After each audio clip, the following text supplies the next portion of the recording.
ಮಾಡ್ತಾರೆ ಇವರು. ಫ್ರೆಶ್ ಎಣ್ಣೆ ಇರುತ್ತೆ. ಆರೋಗ್ಯ ತುಂಬಾ ಮುಖ್ಯ ಅಲ್ಲ ಇವಾಗಿನ ಟೈಮಲ್ಲಿ. ಹಾಗಾಗಿ ನಮ್ ಕೊಬ್ಬರಿನೇ ತಂದು ನಾವು ಆಡ್ಸ್ಕೊಂಡು ಹೋಗ್ತೀವಿ. ನಿಮ್ ತೋಟದಲ್ಲೇ ಇದು ನಮ್ ತೋಟದೇ ಕೊಬ್ಬರಿ.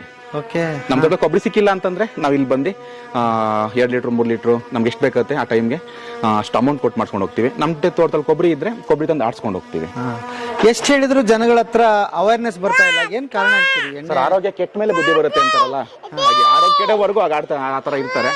ನಮ್ಗೆ ಆರೋಗ್ಯದ ಬಗ್ಗೆ ಕಾಳಜಿ ಇದೆ, ಹಾಗಾಗಿ ನಾವು ಕೊಬ್ಬರಿ ತಂದು ಆಡ್ಸ್ಕೊಂಡು ಹೋಗ್ತೀವಿ. ಹಂಗೆ ಅದಾಗವರಿಗೆ ಆಗಲ್ಲ ಅಂತ. ಹೌದು ಹೌದು. ನಮ್ ತಂದೆ ಸ್ವಲ್ಪ ಹುಷಾರಿಲ್ಲ, ಸ್ಟ್ರೋಕ್ ಆಗಿತ್ತು. ಅದು ಸ್ಟ್ರೋಕ್ಗೆಲ್ಲ ಗೊತ್ತಲ್ಲ ನಿಮಗೆ, ಕೊಲೆಸ್ಟ್ರಾಲ್. ಹಾಗಾಗಿ ನಾವು ಈಗ ಗೊತ್ತಾಗಿದೆ ನಮ್ ತಂದೆ ಆರೋಗ್ಯ ಕೂಡ ಮುಖ್ಯ, ಮತ್ತೆ ನನ್ನ ಮಗು ಆರೋಗ್ಯ ಕೂಡ ಮುಖ್ಯ ಅಲ್ಲ. ಹಾಗಾಗಿ ನಮ್ ಕೊಬ್ಬರಿನೇ ತಂದು ಆಡ್ಸ್ಕೊಂಡು ಹೋಗ್ತೀವಿ ನಾವು, ಗಾಢ ಮಾಡಿಸ್ಕೊಂಡಿಲ್ಲ.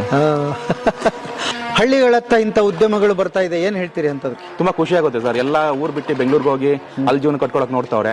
ಇಲ್ಲ, ಇಲ್ಲೂ ಕೂಡ ಜೀವನ ಕಟ್ಕೋಬಹುದು.